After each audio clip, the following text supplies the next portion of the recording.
베트남. 여러분은 베트남에 대해서 얼마나 알고 계신가요? 쌀국수와 베트남 전쟁이 여러분이 알고 계신 전부는 아니겠지요? 베트남 여행, 베트남 문화, 그리고 삶과 인생까지 베트남의 모든 것 굿모닝 비엔남에서 하나하나 소개해드리겠습니다. 안녕하십니까 청취자 여러분, 오랜만에 찾아뵙습니다. 굿모닝 비엔남 엄사장입니다. 네, 이프로입니다. 네. 지금 녹음하고 있나요? 네, 녹음하고 있습니다. 그 테스트 한다더니면 테스트 끝난 겁니까 지금? 이게 장비가 이게 뭐랄까 때를 하는 건가? 뭐 이제 좀 안 되나? 이게 장비가 저희 취 원장 선생님의 후원금을 힘입어서 구매했었던 장비가 근데 좀 상태가 안 좋죠? 네, 요새 지금 상태가 안 좋습니다. 들어보시면 여러분들 오래 들으신 분 아마 아실 거예요. 음질 상태가 예전 같지 않은데 이게 어떤 문제인지 잘 모르겠어서 찾아보는데 아마 장비가 뭐 한 3년 정도를 썼더니 그러지 않은가 하는 생각을 한번 해보고 있습니다. 근데 이게 사람 목소리 녹음하는 건데 3년 썼다고 이게 그렇게 되나? 그러니까 뭐 그렇진 않을 텐데 뭐 이유는 뭐 제가 잘 모르겠습니다.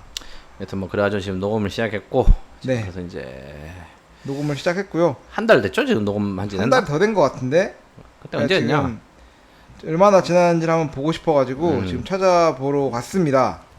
저희가 8월 28일 한 달 됐네. 딱 한 달 됐네. 진짜로 오랜만입니다, 여러분. 간만에 했고 지금 다들 무탈하신지 모르겠다. 네네. 청취자분들께서는 이제 뭐 한국은 좀 백신 좀 많이 풀려가지고 좀 괜찮으신 것 같던데 보니까 이제 한국은 뭐 지금 이제 1차 접종자는 70%를 넘었고 뭐 2차랑 해서 지금 2차도 30%를 넘어가는 것 같아요, 아마도. 이제는 뭐 백신, 그래서 그런 얘기 있었잖아요. 이제 그 뭐 베트남에 백신 지원해주겠다. 100만 도즈 아마 예. 해주기로 했다고 지금 문통이 미국에 방문해가지고 지금 아마 베트남 총리랑 같이 면담을 하신 것 같아요. 이런 얘기 있더라고요 보니까 지금. 그래서 네.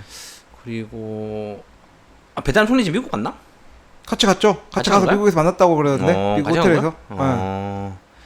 그래서 뭐 뒤에서도 뭐 좀 연관 있는 얘기긴 한데 일단 네. 뭐 그래서 이제 베트남도 이제 접점을 시작했고 사실 저도 이제 백신 1차는 맞았고요 사실은. 네, 저도 맞았습니다, 여러분. 네, 그래서 이제 베트남도 이제 맞기 시작했다라고 네. 해서 사실은 지금 저희는 그나마 외국인이고 하니까 뭐 아스트로제네카나 뭐 좀 돈 좀 주면은 이제 화이자도 맞게 준다 그러더라. 그렇죠. 화이자 같은 경우에는 저도 이제 화이자를 맞을 수가 있었는데 화이자나 모더나를 맞으려고 하면 두 번에 500만 동 내라고 하더라고요. 150만 동씩 받더라고요 보니까. 그리고 제가 네. 돈 주고 맞은 사람도 봤더니 한 방에 180만 동. 맞아. 그러니까 뭐 네. 8만 원, 9만 원. 9만 원 정도 주면 맞아 주는데 그거 제외하고는 아스트로제네카 많이 쓰고. 그렇죠. 사실은 베트남도 지금 접종률을 높이기 위해서 중국 백신 엄청 뿌리잖아요 지금. 안단 힘을 쓰고 있습니다 지금. 네. 그러니까 주위에 지인들 보니까 뭐 기업 통해서 맞는 거는 사실은 보통 아스트로제네카 이상을 맞긴 하는데. 그렇죠. 네.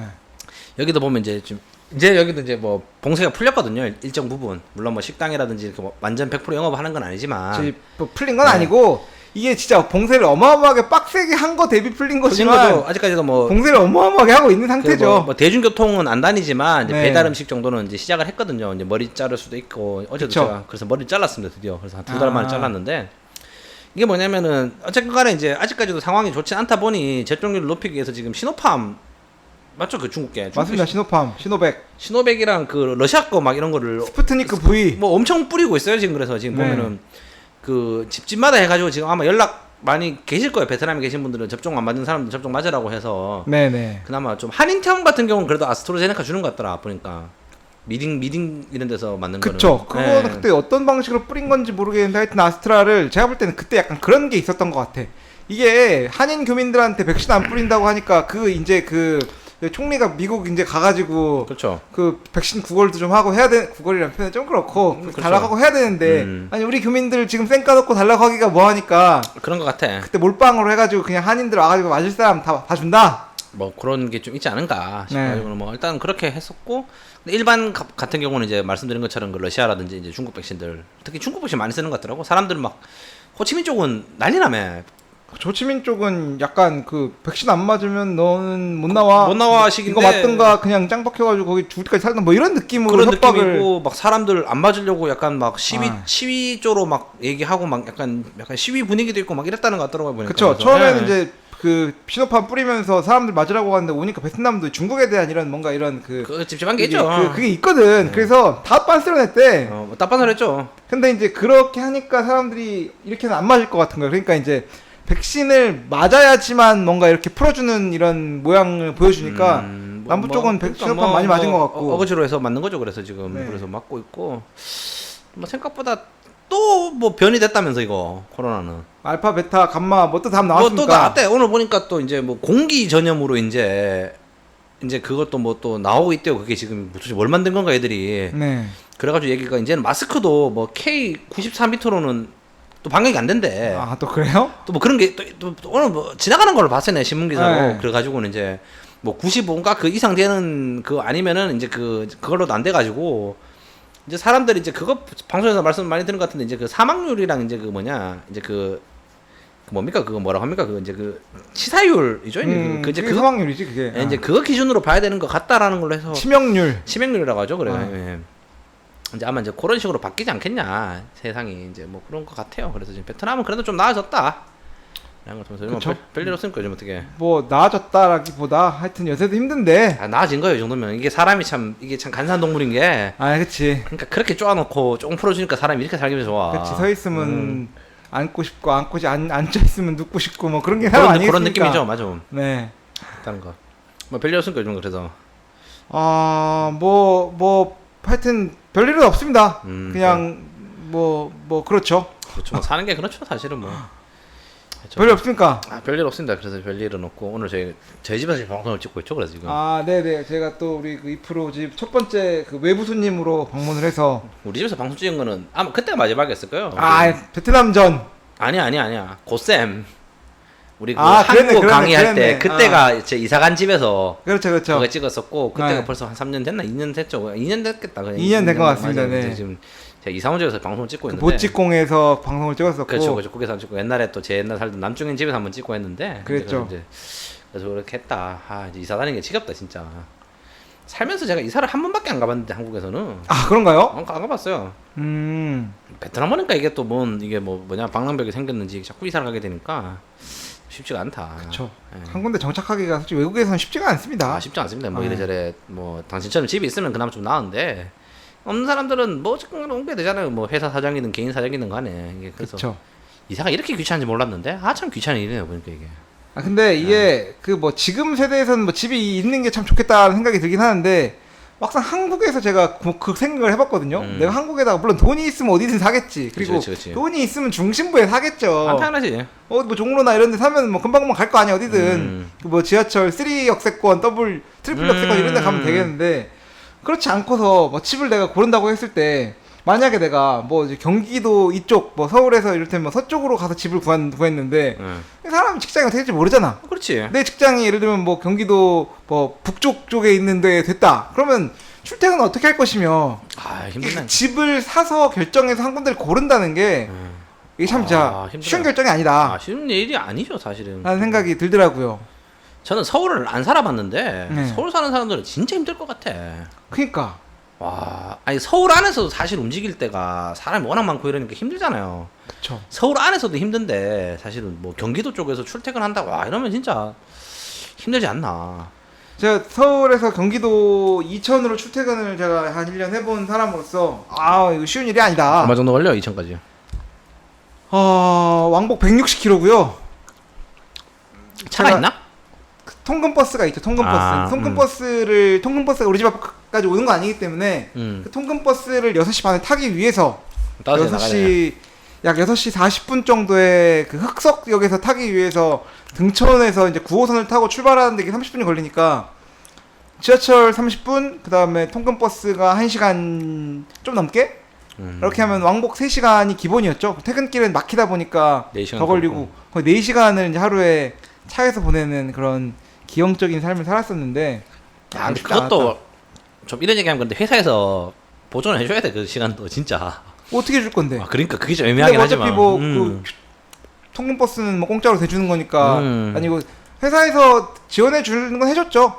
기숙사에 와라. 기숙사 오면은 뭐 한 달에 3만 원 뭐 이러니까. 그렇지. 그거 많더라. 친구가 지금 구미에 있거든요. 네네. 구미 LG 쪽, LG는 아니지 지금 그 하이닉스로 넘어갔지. 그 이제 다니고 있는데. 매그나칩 반도체 뭐 이런 건데 구미 쪽에 있는 실트론. 그 반도체 웨이퍼 LG 옛날에 LG 실트론에서 지금 하이닉스로 넘어갔을 거예요. 그냥 웨이퍼 업체에 지금 다니고 있는데 대구에서 구미까지 출퇴근이 가능해요. 차 타면 40분 하면 가는데 그래도 기숙사 살더라고 평일 때는. 네. 힘이 드니까 사실 아침 저녁으로 운전 힘들거든. 말이 아침 저녁 그 운전하는 거 1시간이지. 네. 그래서 힘이 들어가지고 그 친구도 그렇더라고. 그러니까 3만 원, 5만 원 주고 그냥 그 사내 기숙사 그쵸. 그렇게 살고는 있더라고요 보니까. 그래서 베트남에도 그런 생활하는 사람 많지 않습니까? 뭐 여기 많죠. 뭐 심지어 탱화나 이런 데다가 놓고 출퇴근하시는 분들이 계시는데 아 그렇죠. 대단하신 것 같아. 하루에 3시간 편도로 왕복 6-6시간 이렇게 탱화하면은 6시간 걸리겠다 진짜. 그렇게 하시는 분들이 계시잖아요. 왜 그러시는가 싶어서 난 개인적으로. 그 뭐 박린, 박장, 응 가까워. 뭐, 이제는 가까워. 솔직히 말해서 박리는 박린은 가깝지. 이제 내가 봤을 때 전보다 가까워. 내가 말했던 그것처럼. 아, 그쵸. 그거보다 훨씬 가깝지. 가깝죠. 차 타면 40분, 빠르면 40분, 50분 가니까 뭐 그렇게 가까워졌는데 아 대단하신 것 같아요. 그런 것도 보면 진짜. 네, 하여튼 그렇습니다. 그래서 뭐 다들 좋은 일만 있으시면 좋겠고. 이 프로님 뭐 별일 없으셨나요? 별일 있을 게 뭐 있습니까 요즘에. 그래서 요즘에 뭐 그냥 격리 때 술을 많이 먹었고 집에서. 집에 혼자 있으니까 술을 더 먹게 되더라고. 뭐 이렇게 뭐 혼술을 하는 겁니까 이렇게? 혼술하는 거죠. 뭐 맥주, 소주, 뭐 양주 같은 거 싼 주종을 거. 가리지 않고. 소주는 잘 안 먹어요 제가 집에서.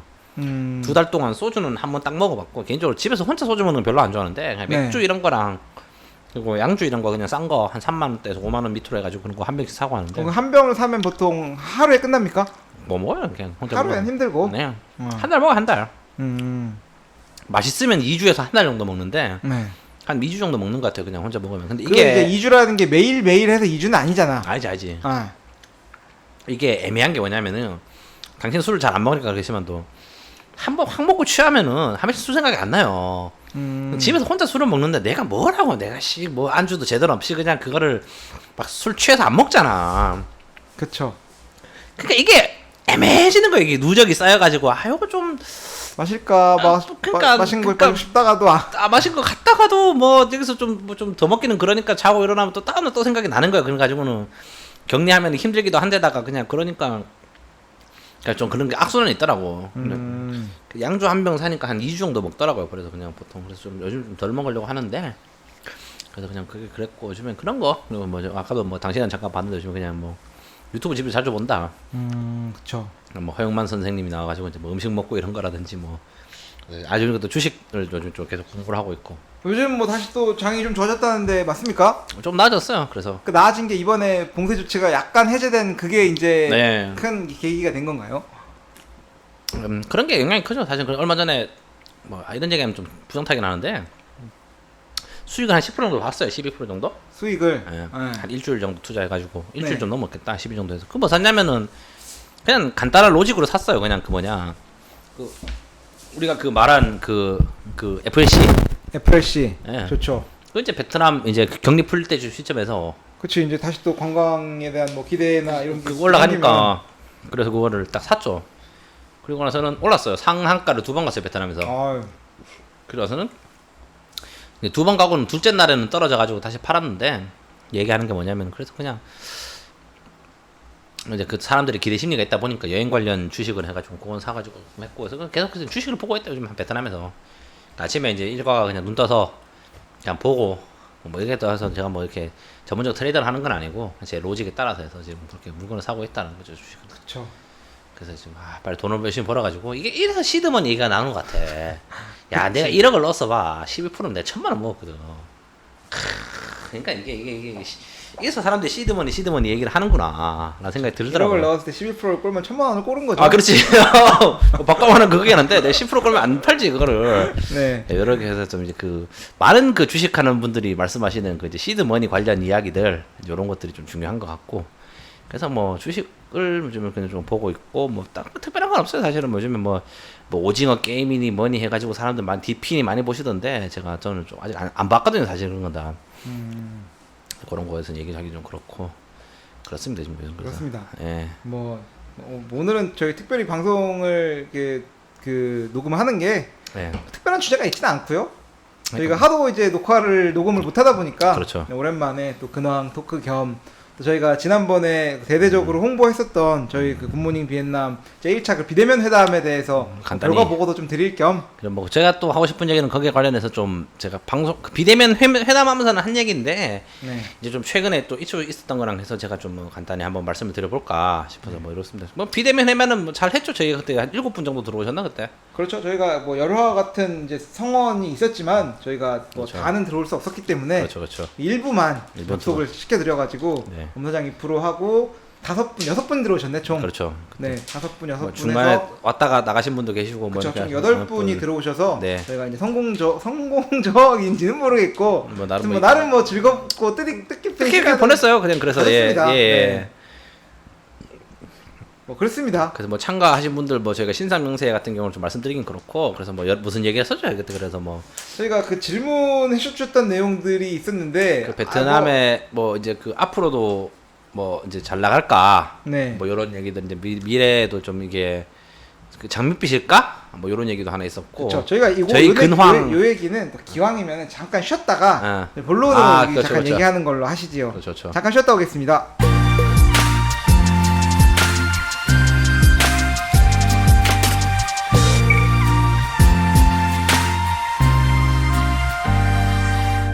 네, 저희가 그 지난번에 했었던 굿모닝 비엔남 그 비대면 회담에 총 6분이 참여를 해주셨고요. 네. 저희 근데 이게 뭔가 이런 계기로 새로운 사람이 얼굴을 비치는 게 쉽지가 않은가 봐. 물론 나만 해도 그러겠어요. 좀 누가 뭐 그렇지. 이런 거 한다고 해도 내가 쉽게 어. 나 가서 얼굴 비치고 아, 안녕하세요. 그쵸. 저는 누구누구입니다. 이게 안 될 것 같으니까. 부끄럽긴 하죠 사실 좀 이게. 아, 부끄럽습니다. 그렇죠 부끄럽죠. 사실 저희가 이제 6분이 선착순으로 끊어가지고 들어왔는데 네. 5분이 들어오셨고 네. 저희가 또 그 6번째 특별 회원 한 분은 특별히 모셨어요. 네, 그렇죠. 또 저희가 또 그 굿모닝 비엔남 찐팬으로서 모셔가지고 아, 그렇죠. 6분이 들어오셨는데 네.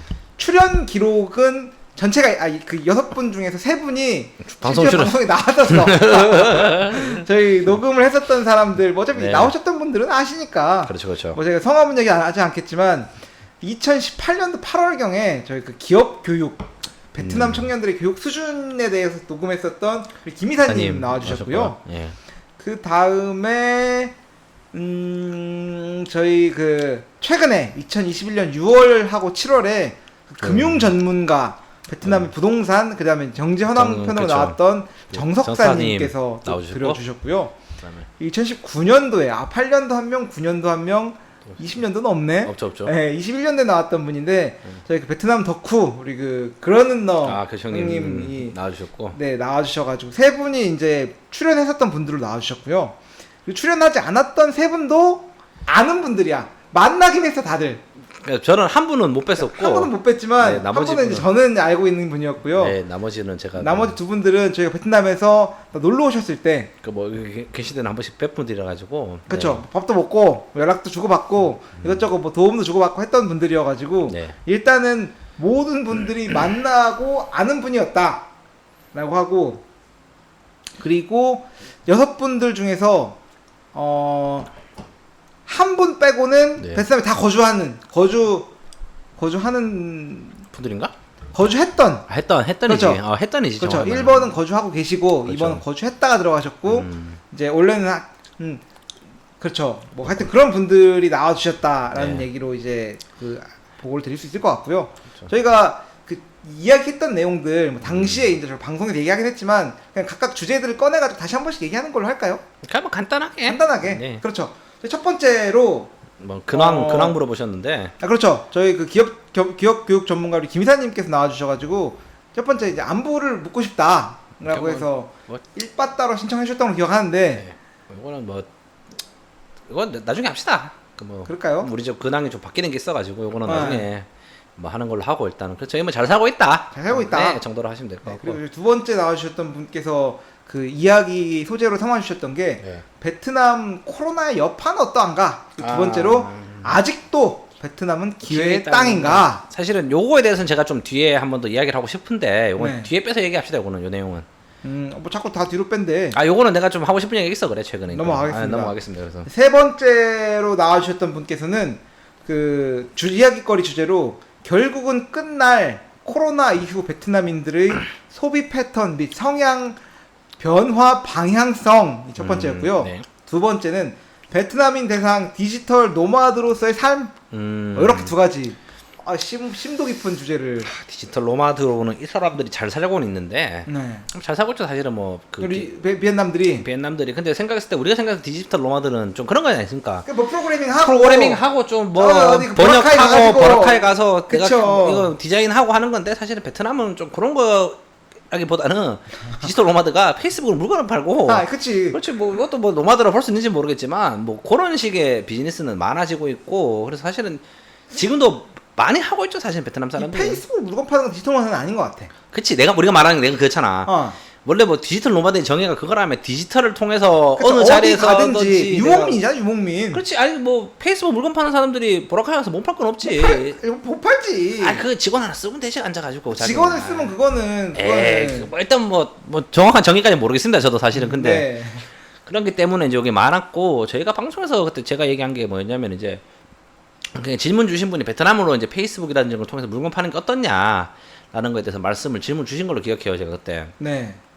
뭐 지금은 괜찮고 앞으로도 좋은데 이제 이게 뭐냐면은 그 장기적으로는 되게 안 좋은 비즈니스가 될 수 있다라는 게 말씀을 드린 이유가 뭐냐면은 여기 있는 80%에 넘는 이제 그 온라인 쇼핑몰들은 다 페이스북이라든지 그런 개인 사업자들이 세금 안 내고 장사를 하는 건데 네. 지금이야 이제 뭐 베트남 정부에서 이제 그걸 뭐 좌시하고 있죠. 사실은 그냥 모른 척하고 넘어가고 있는데 이게 세수 문제 때문에 이게 언젠가는 한번 틀어질 사업이라는 겁니다. 제 생각에는. 왜냐면은 뭐 안 그래도 제가 지인들이랑 얘기하다 보니까 이제 베트남의 이제 뭐 GDP 저희도 방송에서 말씀 많이 드렸지 않습니까? 실질 GDP가 얼마 정도 되나 이 나라가 네네. 라는 걸 했는데 사실은 그런 거에 대해서 안 잡히는 게 되게 많더라고요. 보니까 제가 얘기했잖아요. 호황 게임 앞에 있는 아파트가 80억씩 한다고 30평짜리가. 그 청취자들 모르니까 얘기 좀 해주세요. 그러니까 제가 뭐 주위에 지인분이 좀 아파트를 알아보고 싶다고 하셔가지고 기업에서 투자를 하고 싶으시대요. 그래서 이제 좀 알아보다 보니까 그 베트남 부동산에 대해서 베트남 부동산 쪽에 물어봤어요. 제가 금액은 정확하게 말씀드릴 수는 없는데 이 정도 금액으로 해서 부동산 투자를 하고 싶다고 하니까 그쪽에 베트남에 있는 짱띠엔 플라자죠. 호황 게임의 센터 중에 센터에 있는 그 건너편에 네. 아파트가 106세대가 나온다요 이번에. 지금 이제 지으려고 하는 거지. 지금 건설 중이라는 거지. 분양을 한다. 그러면서 그 집값이 얼마냐고 하니까 100m 제곱에 그러니까 한국으로 지금 33평 정도 되는 아파트죠. 30평, 40평 안 되는 아파트입니다. 이게 40억에서 80억까지 금액을 하더라고. 근데 차이가 40억에서 80억은 두 배인데? 그러니까 평수가 있지. 내가 말하는 건 제일 작은 평수부터 해서 네네. 150m 제곱, 180m 제곱가 나오니까 평수가 당연히 달라지는 거고 그거는. 그러니까 40억짜리 아파트가 베트남에 있다. 라는 그쵸, 거죠. 40억짜리 빌라는 봤는데 아파트는 못 봤다. 그러니까 이게 이 말씀을 드리는 이유가 뭐냐면은 이제 물론 뭐 여기 사는 사람들은 굉장히 잘 나가시는 분들이 살 거예요. 대기업 총수라든지 이런 사람이 살 거지만 이런 말씀 드리는 게 뭐냐면 베트남에는 저희가 방송에서 말씀을 많이 드린 것처럼 안 잡히는 게 많아요. 부동산 예를 들면은 우리 알잖아. 베트남 사람들 부동산 거래할 때 다 현찰 주고 거래하거든. 그쵸. 세금 네. 그 양도세 줄이려고 가라 계약서 써가지고 현찰로 그쵸. 주고받아요. 그 그쵸, 사람들. 많이 합니다. 네. 네. 다 많이 해요. 베트남 네. 사람들. 한국이면 큰일 날 일인데. 네. 그러면은 부동산이라든지 땅 판 사람들 다 어디 가냐 그 돈은 다 이게 언더머니로 언더머니가 보다는 이제 지하 자금이 되는 거고 지하 자금까지는 그렇고 그러니까 GDP 안 잡히는 돈들이잖아요. 그런 게. 그렇죠. 수많은 이제 베트남에 있는 페이스북에 장사하시는 분들 다 그런 거면 아닙니까 지금. 뭐 그분들이 정식으로 법인 내 가지고 세금 정식으로 얼마 내고 하겠어요. 사실은 그 트래킹도 안 되는데. 안 되지. 근데 베트남 정부가 2년 3년 전부터 계속 얘기를 하잖아. 지금 뭐 언제 할지는 모르겠지만 그 페이스북이라든지 이런 온라인 상거래에 대해서 좀 제약을 가하겠다라고 이제 얘기를 하고 있고 세수를 거두겠다라고 하는데 이제 이게 뭐 언젠가는 바꿀 거라고 생각해요. 저는 개인적으로는. 근데 이런 게 되다 보면 이제 사실은 우리가 생각했을 때 페이스북으로 장사를 하고 싶다라는 게 물론 물건은 많이 팔아서 좋은 것도 하지만 이런 식으로 얻는 부가 수익도 사실은 무시할 수 없는 거 아닙니까 이게 또. 그렇죠. 이제 그런 거에 대해서는 좀 걱정을 하셔가지고 너무 롱텀 비즈니스로 생각하지 마시라 라는 걸 제가 그때 말씀을 드렸어요 그때. 그리고 또 그 코로나 이후에 소비 패턴 이거는 뭐 보복 소비 늘어날 거고 당연한 전 세계적으로 마찬가지지. 그래서 제가 이거 관련해서 주식을 하나 샀다. 보복 소비의 FLC? 아니요 FLC는 아니고 그건 팔았고 이미. 그 여기 그 페트로 무슨 해가지고 회사가 하나 있는데 이게가 지금 그거래요. 아이폰 유통을 하는 회사거든요. 여기가. 공식적으로? 공식적으로 하는 디스트리뷰터예요. 여기가. 네네. 페트로 비엔남 계열사 같은데요. 거기가 좀 이상한 여러 가지 일을 하는 데인데. 페트로 비엔남 계열사에서 아이폰 아니, 원래는 그거 하는 데가 아니고 원래 뭐 그 석유 나르고 가스 나르고 이런 것도 하고 하는 회사인데 거기가 아이폰 사업권을 뭐 사업권 딴 거예요. 거기가. 근데 아이폰 13이 나오잖아요. 이번에. 그쵸. 많이 팔릴 거다. 네. 그래서 샀다.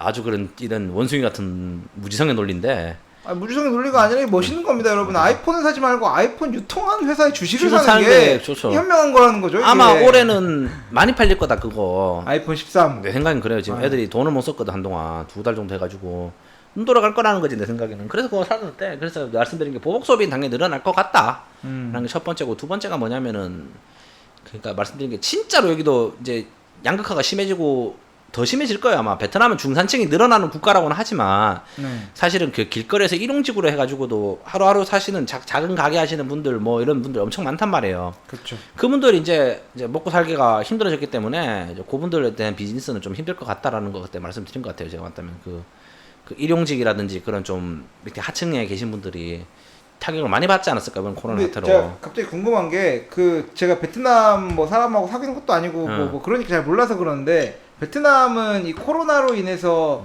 그런 뭐 한국으로 치면 재난지원금 명목조로다가 주는 게 있나요? 딱히 없는 나도 혜택을 받은 게 전기세를 깎아주더라고. 전기세가 그런 거는 한 10% 정도? 그래서 그러니까. 뭐 코로나로 인해서 전기세를 깎아준다 해가지고. 아니, 돈이 없는데 무슨 지금 재난지원금입니까? 지금 세수 안 거칠 건데 여기 그렇진 않을 거다 아마. 그러니까 그렇게 봤을 때는 길거리 쏘이 팔고 짜다 파는 아줌마들은 알지.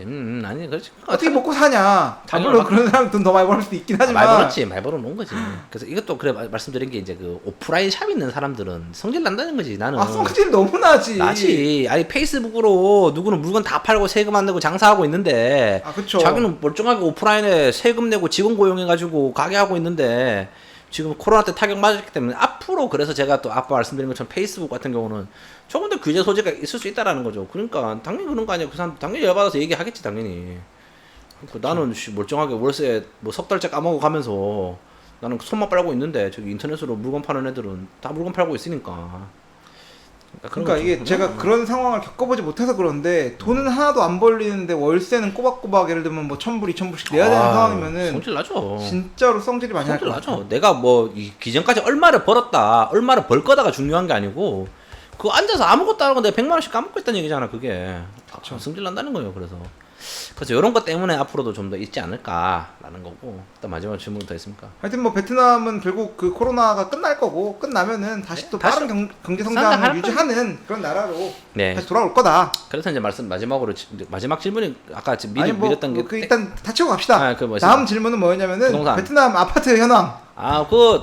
뭐 제가 말씀 못 드리겠는데 사신 집 잘 샀다. 네네. 베트남에서 지금 가장 저평가 받고 있는 인프라스트럭처 제가 봤을 땐 지하철이다. 베트남 사람들은 외국 여행을 가보지 않으면 지하철이라는 게 뭔지를 모를 거예요. 그래서 제가 이 방송에서 그때 말씀드렸는지 모르겠는데 인터뷰가 얘기를 하면서 제가 13살 때 대구에 1호선이 들어왔어요. 대구에 지하철 1호선이 들어왔거든요. 그때 네. 몰랐지 내가 초등학교 6학년 때인가 그랬으니까. 이게 뭔지 압니까? 그냥 새로운 게 버스가 지하가 하나. 그래서 신기하다 정도였는데 지하철 노선이 대구 집값을 바꾸는 데가 정말 몇 년이 안 걸렸어요 그게. 근데 대구도 근데 제가 알고 있기로는 대구에 2호선밖에 없지 않습니까? 3호선 있어요. 3호선이나 있습니까? 3호선 있어요. 이게 그 서울 같은 데는 이제 지하철망을 이제 촘촘하게 깔았고 부산도 꽤 많이 있잖아요. 그런데 되면은 이제 지하철이 교통수단으로서 역할을 이제 충분히 하니까 상관없는데 제가 대구에 옛날에 있을 때 그 3호선 깐 지 얼마 안 됐죠? 3호선 얼마 안 됐어요. 그쵸? 5년 됐나 그럴까 아마. 제가 그 대구에서 군 생활을 했기 때문에 그 2호선밖에 없고 할 때는 이게 크게 의미가 없는 것 같더라고. 아니, 그렇진 않아요 근데. 솔직히 말해서 서울 정도는 아니고. 서울 정도는 당연히 안 되겠지. 아니야. 안 가는 데가 많았으니까. 그래도 뭐 그래도 갈 만한 데는 다 가요. 제가 노선을 그렇게 짰기 때문에. 근데 말씀드리는 게 뭐냐면 이게 대구가 지하철이 집값에 큰 변동을 미치는 게 굉장히 빠르게 반응했어요 사람들이. 2호선 들어오고 와서 우리 집은 노선에 있는 아파트 있었거든요 옛날에. 2호선 노선의 아파트가 그거를 팔고 넘어왔어요 우리 집은. 네. 근데 제 친한 친구네 어머니는 그걸 안 팔았어. 안 팔았어. 실시차를 보고 넘어오셨단 말이야. 똑같은 동네를 넘어오는데. 그러니까 여기 몇 년 사이에 그렇게 된 거예요. 그게 뭐냐면은 사람들도 근데 뭐 저희 부모님도 크게 뭐 막 그렇게까지 손해를 보는 거나. 뭐 아주 오른 뭐 손해 보고 팔진 않았지만도 내가 봤을 때 그 그치. 정도까지 근데 그렇지. 이제 있었으면 그만큼 올랐는데 그걸 못 보면 손해 본 거지. 그렇지. 이제 마음이 그런 심리적으로. 거잖아. 그러니까 내가 20% 벌 거 10% 벌었으면 손해지 내가. 10% 손해 본 거라고 손해 본 생각하는 거라니까. 거죠. 사람이라는 게. 그래서 말씀드린 게 그 저희 청취자분께서 사신 아파트가 그 지하철이 지나가는 곳인데 네. 가장 저평가받는 인프라스트럭처가 지하철이고 앞으로 좋아하실 거다. 네. 여기도 이제 뭐 전기차니 뭐 이제 선진국 반응 들려면 이제 그 내연기관 줄여야 될 거고. 제가 그 예전에 방송에서 말했던 음모론처럼 얘기한 거 있지 않습니까? 그 이제 빈그룹에 전기차를 한다고 할 때 갑자기 갑자기 했으니까 그 이제 하노이 시에서 몇 년까지 이제 오토바이 숫자를 줄이겠다라는 그 공문 같은 거 내리고 이제 이런 게 그쵸. 그래서 아마 그런 거에 대해서는 좀 집값 상승이 뭐 나쁘지 않을 것 같다라는 생각이 든다라는 거. 네, 그래서 잘 사신 것 같아요 그쪽은. 네네. 하여튼 베트남 부동산은 현재까지는 주춤주춤하고 있는데 코로나가 끝나고 그리고 뭐 또 이제 또, 베트남에서도 또 뒤에서 또 이어질 얘기인데 그 또 중국발 그치. 그거 때문에 이거 한번 주위 국가들은 한번 좀 봐야 되지 않나 네. 생각이 듭니다 지금. 그래서 아 그렇죠. 그리고- 그리고 뭐 다섯 번째 주제로는 뭐 그냥 간단하게 네. 음주 담화를 얘기하고 싶다. 그래서 이제 이 프로 그래서 때 제가 술을 좀 또 먹었죠 집에서. 술을 들어가지고 또 위스키를 한잔하는 방송을 했었던 걸로 네, 네, 그렇습니다. 기억을 하고 있고요. 네. 그다음에 마지막 얘기는 이거 뭐 얘기해도 되나? 네. 이 프로 혼자 계시는데 연애는 어떻게? 아, 그런 거는 뭐 제가 나중에 그런 거는- 나중에 말씀드릴 거고요 제가. 네네. 일단은 이렇게 해서 지금 6분의 각각 그 주제에 대해서 지금 얘기를 다 나눴습니다. 그래서 그 미래에 대해서 한번 좀 간단히 얘기를 해보자. 네. 라는 걸로 해서 제가 잠깐 쉬었다 하려고는. 그렇게 네. 합시다. 네.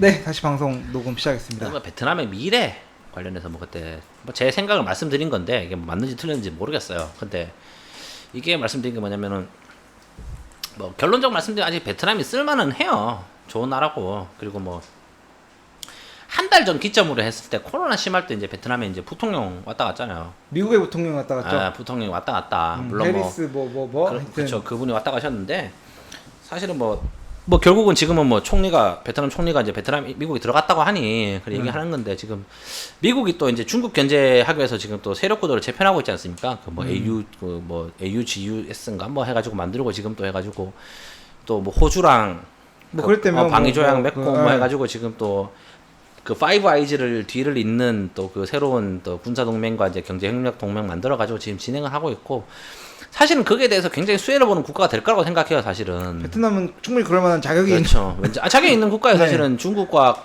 그 국경을 맞닿아 있고 그 중국이 동남아시아를 넘어가기 위해서 어쨌든 간에 거쳐야 되는 관문 중 하나고 중국의 세력 팽창을 견제하기 위해서 굉장히 좋은 위치에 있기 때문에 일단은 제가 서두로 말씀드린 거는 그게 되게 좋다고 생각했어요. 왜냐면은 그때 그 부통령이 이제 그 미국 부통령이 이 시국에 베트남까지 와가지고 뭐 얘기하는 게 그렇진 않을 거야. 뭐 백신 주겠다고 그거 가지고 백신 그러니까 백신 주겠다고까지는 아닌 것 같고. 근데 그런 얘기를 문민 얘기를 미리 했었고 또 와서도 많이 했겠네요. 생각해 보니까. 그러고 나서도 이제 나오는 게 지금 또 뭐 호주랑 해서 뭐 해가지고 이제 그 연방 이제 그 동맹 재편하는 얘기들 최근에 이슈대가 많이 나왔잖아요. 그래서 뭐 프랑스가 삐져가지고 지금 또 막 뭐 핵미사일 핵잠수함을 지금 뭐 한국에 뭐 그냥 기술 공짜로 팔아버리겠다 막 이런 얘기 하면서 하는 게 그게 뭐냐면은 미국 입장에서는 베트남을 버리기가 쉽지 않을 거고 버릴 이유도 없고 두 번째가 뭐냐면 또 중국이 어쨌든 사이가 안 좋아지면 제조를 할 수 있는 국가가 필요한데 이거는 이제 중국 사람들 사업하는 입장에서 봤을 때도 그렇고 미국 입장에서도 그렇고 어쨌든 간에 세계의 공장은 필요하거든요. 누군가는 물건을 만들어줘야지 그러면 그 인플레도 맞고 다 돌아가는 거 아니겠습니까 옛날에. 네. 서브프라임 이후에 중국이 그랬던 것처럼 그렇기 때문에 뭐 그리고 중국 기업하는 입장에서도 중국 기업인들도 뭐 이거는 정치적인 거 떠나가지고 메이드 인 차이나랑 미국 유럽 못 팔면은 그 메이드 인 베트남으로 해가지고 팔아야 되는 거 아닙니까 그거는. 그렇기 때문에 분명히 충분히 뭐 메리트가 있다라는 건데 사실은 이제 좀 제가 겁이 나는 게 뭐냐면은 그러면서 이제 좀 우리가 좀 주목을 해야 되고 투자하는 사람들이 어떻게 판단할지에 대해서는 좀 저희가 좀 신중하게 봐야 된다고 하는 게 최근에 또 저희가 그 중국발 사태가 많았잖아요 지금. 게임 규제라던가 뭐 게임 규제 공동 부유를 위한 또 우리 시진핑 아저씨가 또 드라이브 건다고 지금 이상한 정책들을 많이 내놓잖아요 사실은. 그렇죠. 그건 지금 미국에 있는 그리고 수많은 그 중국의 IT 기업들부터 시작해 가지고 이제 뭐 많은 게 사교육, 부동산, 뭐 사교육, 모든 것들을 부동산, 다 엔터테인먼트 그리고 그 뭐 알리바바가 털렸고 뭐 수많은 기업들 털렸잖아요. 그러나 최근에 방점을 찍은 게 이제 그 헝다그룹 에버그란데 그 사태로 통해서 이제 지금 완전히 방점을 찍었잖아요. 근데 이게 뭐냐면은 그 좀 불안하다는 게 그 어쨌든 간에 이게 저는 뭐 그 시진핑 씨의 생각은 잘 모르겠지만 이거는 중국을 좋은 방향으로 이끄는 길은 절대 아니라고 생각하거든요. 앞으로 누가 중국에 투자를 하겠어요, 이제 적으로 보면. 그렇죠. 누가 나스닥에 상장하는 중국 주식 보고 물론 뭐 기대심이 있으니까 사는 사람들은 그 있겠지만도 일반적인 대중이 봤을 때는 인식이 안 좋을 거란 말인 거야. 이제 옛날처럼 알리바바 뭐 그런 기업들 이제 쉽게 상장하겠어요. 텐센트 이런 거 지금 못하겠고 투자를 할 사람도 없을 거고 없을 거고. 당분간은 그러겠죠. 당분간은 이제 그 안경을 미칠 거라는 거예요. 물론 뭐 중국의 시장 잠재성과 가치를 본다면 투자하는 사람 여전히 있겠지만, 근데 이게 뭐냐면은 이제 베트남도 좀 이런 좀 길을 가는 게 아닌가라는 생각도 살짝 든다라는 거죠. 왜냐면 이게 시진핑 씨가 지금 사면임을 준비하잖아요. 사실은 이게 또 그 등소평 이후로는 한 번도 없었고, 그 대부분 이것도 뭐 개인이 하는 게 아니라면서 그 중국 내 그 당간부들 1년에 한 번씩 모임하는데 보면은, 그래서 이제 그 당이 많잖아요. 상하이방, 그쵸, 태자당 뭐 해가지고 그 안에서 이제 차기를 누가 가져갈 것인가. 차기를 뽑는 게 아니고 차차기를 뽑는 게 그거래. 예를 들면은 등소평이 그 다음 사람을 지명한 게 아니고 다 다음 사람을 지명한대요. 그러면은 그 다음 사람은 또 다 다음 사람을 지명하고 이제 이런 식으로 해서 원래 권력 균형을 맞추는 게 중국의 지금까지 30년 넘는 40년 가까이 아마 50년 됐지. 그러니까 50년 동안에 관리했는데 이제 이거를 시진핑 씨가 깨기 시작했다는 거지. 그러면서 이제 원래는 시진핑 씨가 다 다음 사람을 지목을 해야 되는데 그걸 하기 싫으니까 이제 그 뭐 시진핑 당을 만들어 가지고 이제 파벌을 만들어 가지고 자기 사람을 심겠다고 하는 거고, 그걸 해서 자기가 더 연임을 하겠다는 식으로 얘기를 하는 거잖아요. 근데 이게 뭐냐면은 이렇게 뭐 나름 성공적으로 돌아갔던 그 정치 시스템도 투표란 게 없고 이제 이런 게 없으니까 고여버리면은 한 사람이 괴물 같은 놈에 의해서 바뀔 수 있다라는 건데, 그러니까 이게 좀 우려서 그런 게 뭐냐면 베트남도 지금 좀 미안한 얘기지만 좀 그런 식으로 조짐을 보여요. 조짐을 보이고 있어요. 예, 왜냐면은 어쨌든 간에 지금 그 서 기장님과 그 밑에 분들은 어쨌든 간에 지금까지 이어졌던 87년, 88년 그 도이머이 이후로 30년 가까이 지금 불문율을 지켰던 거를 지금 어쨌든 간에 끼신 거거든, 지금 이거는. 그리고 나면은 그게 좀 걱정이 든다라는 거지. 지금이야 베트남이 아직까지는 경제 발전 단계고 사람들이 모르겠지만 또 좀 뭐 GDP 1000불, 1500불까지 올라간 상태에서 갑자기 또 이런 사람이 하나 나와가지고 이런 걸 할 수 있다라는 생각이 든다라는 게 사실은 그 기업 하시는 사람들이나 투자를 하시는 사람들은 똑같이 보지 않을까라는 생각이 드는 거죠. 그러면은 뭐 대박 요즘에 아무리 영향이 이건 없는 거긴 한데, 그러니까 헝다그룹을 보면 사람들은 빈그룹을 생각할 거 아니에요. 바보 아니면. 똑같은 회사죠. 똑같은 회사죠. 부동산으로 돈을 벌어가지고 뭐 전기차도 한다 그랬다가 어쨌든 간에 뭐 공산당 정권에서 부동산 사업으로 세계 그 각 한 국가의 최고 부호가 됐으면은 당연히 정부 서포트가 있었을 거고. 그러니까 중국의 사례에 사람들이 투영을 할 거란 말인 거지, 내 생각에는. 그렇기 때문에 이거는 조금 좀 뭐랄까 외국인 투자라든지 이런 정치공학적으로 봤을 때 좀 문제의 소지가 있지 않을까라는 생각이 든다라는 걸 제가 그때 간담회 이렇게 하면 좀 그렇냐 뭐냐 이거 하면 좀 그런데 말씀을 드렸었어요, 제가. 그래서 뭐 베트남은 독재를 경험한 적이 있다고 봐야 됩니까? 없었죠, 사실은. 독재를 경험한 적은 없었죠. 없었죠. 네. 맛을 못 봤거든, 아직까지. 아직 맛을 못 봤지. 그래서 그런가? 이런 얘기를 그냥 뭐 조심스럽게나마 회사에서 얘기하거나 이제 직원들이랑 얘기해 보면은 베트남 사람들은 전혀 그런 그 위험성을 인식하지 못하는 거죠. 저 사실 이게 그렇게 갈 거라고 생각하지는 않아요. 그렇죠. 뭐 아직까지는 그럴 수도 있을 수도 있겠지라는 뭔가 우리는 과거의 경험, 그렇죠. 우리 박형이나 뭐 우리 전형부터 해가지고 사실은 한국 사람들은 다 그걸 기억을 하고 있고. 그렇죠. 이게 근데 이게 권력이라는 거는 그런 것 같아요. 한번 맛을 보면은 이게 놓기가 쉽지가 않거든. 그렇죠. 그게 뭐 이상적으로야 네. 내가 5년 10년 뒤에 깔끔하게 나갔다고 하지. 사실은 그런 식으로 했으면 지금까지 왕정이 남아 있었을 거 아니야. 그러니까 헌법에 규정이 되어 있잖아요. 우리가 그러니까 어쩔 수 없이 내가 그걸 바꿀 수가 없으면은 내려와야 되는 게 맞아서 내려오는 건데. 헌법 바꾸려면은 땡크 몰아야 되는 거고. 베트남은 그치. 이게 규정이 있어요. 이 헌법상 규정된 것까지는 아닌 것 같은데. 아니, 뭐 당칙 같은 뭐 그런 그래도 게 있는 한번 것 같더라고. 하면은 내려와야 되고 65살 넘어가면은 못 하고 그 총리는 뭐 두 번까지 서 기장은 한 번 더 할 수 있고 뭐 이런 게 있는데 그렇죠. 그거를 깨고 한 번 더 깼어. 그렇죠. 나이가 근데 아직도 지금 70 지금 40 뭐 4년생인가 3년생인가로 알고 있는데 나이는 충분하거든. 그렇죠. 한 10년은 더 할 수 있거든. 아, 근데 여기서 한 번 더 바꾸고 두 번 더 바꾸면은 그러니까. 그때는 이제 문제가 될 수 있는 거지. 이거 좀 너무 음모론적 얘기긴 한데 요번에 그 우리 넘버 2가 넘버 3까지 겸직했잖아요. 아 그러진 않아요. 아니 지금 바뀌었잖아 얼마 전에. 바뀌었어요? 그 지금 같이 할 건데? 아니 원래 남바 그 넘버 원. 원 하시던 분은 그대로 하고 넘버 남바 2가 3 총리 하시던 우리 웅웬프 종이 당 주가 주석으로 올라갔고 주석이 지금 총리랑 겸임할 건데? 아니 아닙니다. 남바 3는 판밍증이라고 따로 있고요. 그 내려갔지 않냐? 아니 아니, 코로나 때 기사 봤는데? 찾아봐봐요. 아니에요. 에이. 아니야 내가 그때 그 우리 민증이 형 그대로 잘하고 있습니다. 요새 지금 잘 나가는 형인데. 이거 내가 잘못 본 건가? 내가 신문 기사를 봤거든. 코로나 그 잘못 보셨습니다. 네. 아닌가 이거? 내려가지는 않으셨고요. 잘 지금 넘버 3, 넘버 4가 다 계셔가지고 네, 베트남은 지금 그 4인 체제로 지금 잘 운영이 되고 있는 상태입니다. 이걸 내가 그때 신문을 내가 그때 잠깐만 봤는데 이걸 내가 왜냐면 이게 내가 무슨 얘기 했냐면 코로나 터지고 격리 딱 시작할 때 이런 걸 봤어요 그때 이거 그때 내가 약간 뭐냐면은 좀 이 사람이 이제 넘버 3 끝까지 같이 가겠다는 식으로 해가지고 옛날에 한번 그때 내가 네네네. 기사를 본 것 같은데 내가 이걸 이게 구글에다가 투덩 비엔남 치면은 누가 나오는지 한번 봅시다. 뭐 아니면 딱 그냥 나옵니다. 판민찐이라고. 이 구글은 이런 걸 반영하기 때문에 네 문제가 없는 상황이고 이건 제가 최근에도 이제 이런저런 것 때문에 뭐 시장 조사 보고서라도 만들고 한번 조사를 해서 뭐 특별히 변화가 있지 않은 건 알고 있습니다. 네. 그럼 내가 잘못 본 건가? 네네 잘못 보신 게 맞습니다. 그럼 여튼 근데 내가 뉴스를 봤는데 내가 잘못 봤나? 내가 이해를 잘못했겠죠. 왜냐면 그때 내가 코로나 격리 시작하고 집에 딱 뉴스를 틀었는데 잠깐 지나가더라고 이제 그 넘버 2 하시는 분이 뭐 하나 더 한다라는 식으로 얘기를 해가지고 그럼 이제 뭐 다른 거겠지 다른 거. 다른 걸 수도 있는데 뭐 어디 뭐 공무위원 역할 뭐 하나 더 하는 거. 그럴 수도 그러면 내가 뭐 이해 못했을 수도 있는데. 그쵸. 수상을 지금 국가 수상을 하고 더 하는 건 아니니까. 네. 하여튼 뭐 이게 뭐냐면은 뭐 말씀드리는 게 이건 그런 식의 충분히 있다라는 거고 그리고 이거에 대해서는 또 밑에 쪽은 불만이 많다면서. 밑에 쪽이라면? 호치민 사람들은 네. 하노이 쪽에서 자꾸 정치를 자기네들끼리 하니까. 저기들끼리라니. 어쨌건 좀 그런 어감이 좀 그렇긴 한데 어쨌든 간에 정치 권력은 다 이쪽에 있지 않습니까? 그러니까요. 그래서 좀 뭐 이번에 군인이 내려가서 통제를 했다 이런 것도 약간 소요사태 조짐이 보이니까.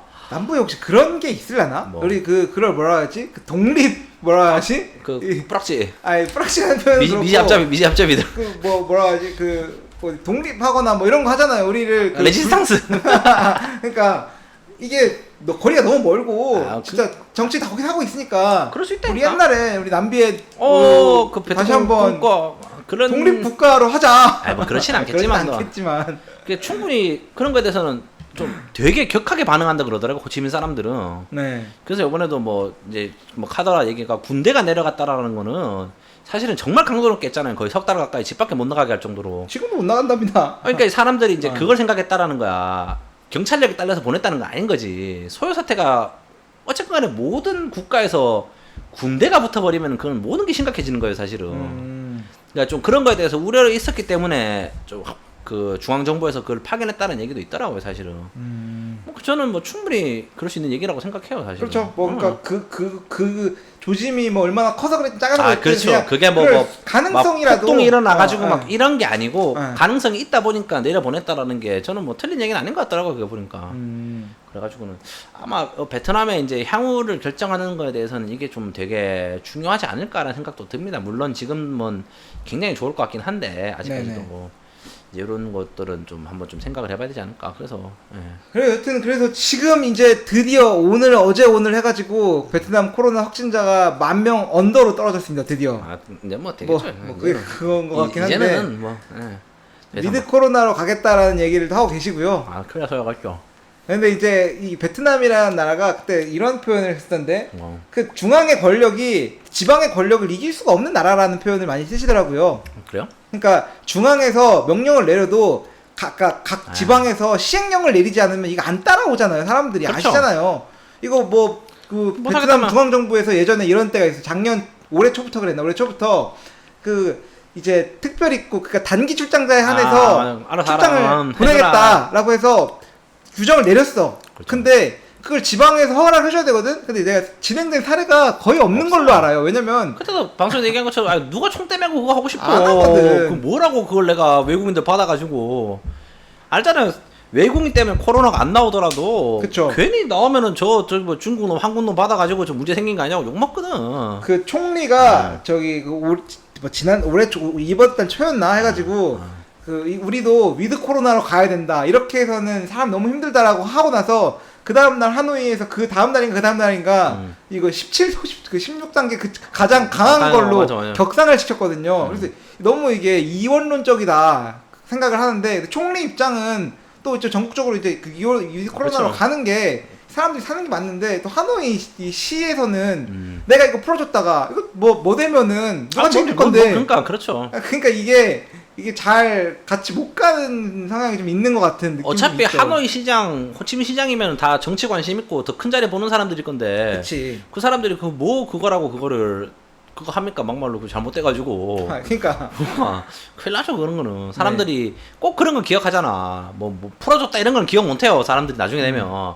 근데 꼭 쪼인 건 두드려 맞은 건 기억해요 그럼 네. 사람들이 양심을 품고 있단 말인 거지 그 괜히 잘못된 건 기억을 한다 그래서 그렇죠. 베트남이 하여튼 이런 그래 왕의 권력이 뭐 성주의 권력을 이기지 못하는 나라 이 베트남을 대표하는 뭔가 그런 문화적인 이런 거에 대한 설명을 이렇게 하시더라고요. 그렇죠 그거는 아마 뭐 워낙 나라도 길고 그렇긴 하지 않겠나 아직까지 참 그런 건 모르겠어요 근데 지방 사람들이 힘이 있겠지 더 아무래도 근데 도대체 이렇게 지금 하노이와 호치민에 집중되어 있을 때 각 지방들은 어떻게 생활하고 있는지 궁금하네. 뭐 중부에 있는 우리가 이름 알지 못하는 방린 이런 데는 뭐 다 잘 살다고 있더구만 보니까 지금 다 풀었나요? 거의 다 풀었어요 보니까 방린은 뭐, 이제 마사지도 한다는 것 같고 술집 마사지까지 다 푸는 건가요? 솔직까지는 모르겠어요 이제 마사지 한다는 것 같고 정확하게 모릅니다 저도 방린은 최근에 가본 적이 없으니까 네. 이제 그런 상태고 진짜 궁금하겠다 시골은 어떨까 그러니까 뭐 우리가 흔히 그 이름도 잘 뭐 들어보기 핫딘 힘든 이런데 뭐 핫딘 막 이런 그러니까 뭐 그치. 이상한데 뭐 부온 마투오시니 그러니까 그런 데라고 뭐 특별한 거 했었겠어 그래도 총대 했겠지 거기도 뭐 그렇게 빡세게 통제를 했으려나 싶은 생각도 들고요. 했지 않았을까? 하긴 했겠죠. 거긴 했겠죠. 남들 다 하는데 남들 나만 다 안 할 거 하는데 없잖아. 내가 뭐라고 뭐 프리 코로나 미드 코로나 합니까 남들 다 하면 따라가야지 그거 사실은 그렇죠. 예. 하여튼 뭐 그렇습니다. 아까 뭐 뒤로 그 얘기하겠다고 미뤘던 얘기들이 혹시 또 있으신가요? 아니 뭐 됐어요 이 정도면 된거 같아 뭐 베트남은 기회 땅인가 이 얘기했나? 얘기했죠 아까 말씀드린 것처럼 그렇죠. 어차피 중국 때문에 분명히 반사액 더 받을 거고 코로나 풀리면은 그러니까 그때도 이제 그 저희 그 말씀드린 게 이제 그 한국은 좀 이제 투자가 좀 주춤한 느낌 들잖아 사실은 베트남에 대해서 그렇죠. 한국이 이번에 뭐 싱가포르인가 대만한테 발리고 뭐 근데 웃긴 게 뭐냐면은 한국 제외하고 모든 국가들은 아직까지 베트남에 엄청나게 돈을 들여받고 있다는 거예요. 그게 뭐 제 생각과 유사한 생각일 거예요. 어차피 중국은 이제 더 이상 그 뭐냐 그치 들어갈 그 매력이 하나도 없지. 없죠. 이제 그 뭐 그렇다고 해서 이제 인건비가 싸길 싸. 그러다 보니 정치적으로 사실은 저게도 불안정하잖아요. 지금 저러다 보니. 그러니까 당연히 이제 제2의 차선 국가를 찾기 위해서는 베트남에 좀 힘을 더 실어주지 않을까라는 생각 든다. 그래서 뭐 많은 사실은 이제 한국은 좀 이제 투자가 좀 줄어드는 추세지만 다른 국가들은 지금 베트남에 엄청 돈 많이 쓰죠 사실은. 심지어 중국도 베트남에 돈을 많이 써요 지금 중국 기업들은. 그러니까 그런 의미로는 좀 더 괜찮을 것 같다라는 거고 그 말씀드린 거는 뭐 언제까지 좋을지는 모르겠지만도 뭐 이런 좀 정치적인 변수 같은 경우는 한번 좀 생각을 해봐야 되지 않을까. 그래요. 뭐 아직까지 저희가 아직까지 멀었어요. 아직까지 멀었어요. 지금 뭐 방송을 이프로가 했을 때도 했던 것처럼 뭐 어쨌건 다음이 동남아라고 봤을 때 동남아에서 갈만한 데가 별로 없다. 그것도 제가 얘기했지만 미얀마 좀 큰일 났지 않습니까 그거. 미얀마 아직도 그러고 있죠. 아직도 그러겠어요. 이제는 그때도 했죠 저희 방송에서 뭐 그때 뭐 유튜브인가 막 사람들 악플 달았잖아요 그때 뭐 그쵸, 그때 뭐 미얀마가 좀 두고 봐 내가 맞췄다 그 미얀마 캄보디아 이런 나라 못 간다. 그렇죠. 인도네시아, 태국 하여튼 뭐 다들 인도네시아는 딱 하나가 문제더구만. 그 물류가 너무 비싸대. 물류가 너무 비싸대. 거기가 여기서도 완전히 남쪽에 있잖아. 그쵸. 그러니까 동남아시아에서 남쪽에 있는 나라다 보니까 이거는 그 우리 양프로가 얘기하더라고. 그 인도네시아 얘기를 하니까 인도네시아에서 뭐냐 미국 가고 하는데 물류비 얼마 드는 줄 아냐고. 인도네시아가 섬이 많다 보니까 또 이게 또 계산을 많이 해야 된다 그러더라고요. 그래서 물류비가 사실은 기업들 입장에서는 가장 큰 걸림돌이라고 그러더라고. 그쵸. 그래서 내가 맞았다. 그래서 좋습니다, 여러분. 하여튼 베트남의 코로나 상황이 지금 점차 이렇게 안정되어 가고 있는데 어서 빨리 안정되고 백신 접종률도 이빠이 끌어올려서 그러니까 모두 한국을 한번 가고 싶다. 자유롭게 왕래할 수 있는 그 날이 오기를. 아 근데 진짜로 아 진짜 한번 가고 싶다 한국은. 그때는 그게 그 감사하다는 거를 아 그러니까. 감사할 이유가 없었지 그게. 그러니까 한국 베트남 여러분 4시간 반이면 왔다 갔다 할 수 있는 나라입니다. 근데 솔직히 지금 2년 됐냐? 2년 됐죠. 걸어도 2년이면 갈 거야. 아, 그걸 2년이면 가죠. 갈 거야. 벌써 네. 가도 벌써 100번은 아니 갔겠다. 가가지고 나 저 그 하이퐁 포트에서 저 뗏목 타고 아, 그러니까. 저거 2년 갔어. 갔어요. 아 힘든 것 같아. 그래서 일단 그래서 뭐다 풀리고 다 좋은 일 있었으면 좋겠다.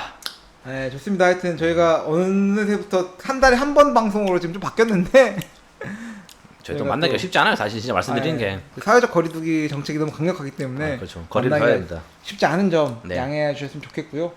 뭐 하여튼 저희가 지난번에 또 비대면으로 한번 미팅을 했는데 저희가 또 기회가 닿으면 조만간에 한 번 더 그런 자리를 마련하거나 네. 아니면은 또 하여튼 이런저런 다른 그 계기들로 여러분 만들어 보겠습니다. 만나게 되는 날이 오기를 바라겠습니다. 네. 네, 방송 오늘 또 긴 방송 지금까지 함께 해주신 여러분 감사드립니다. 네 감사합니다. 네.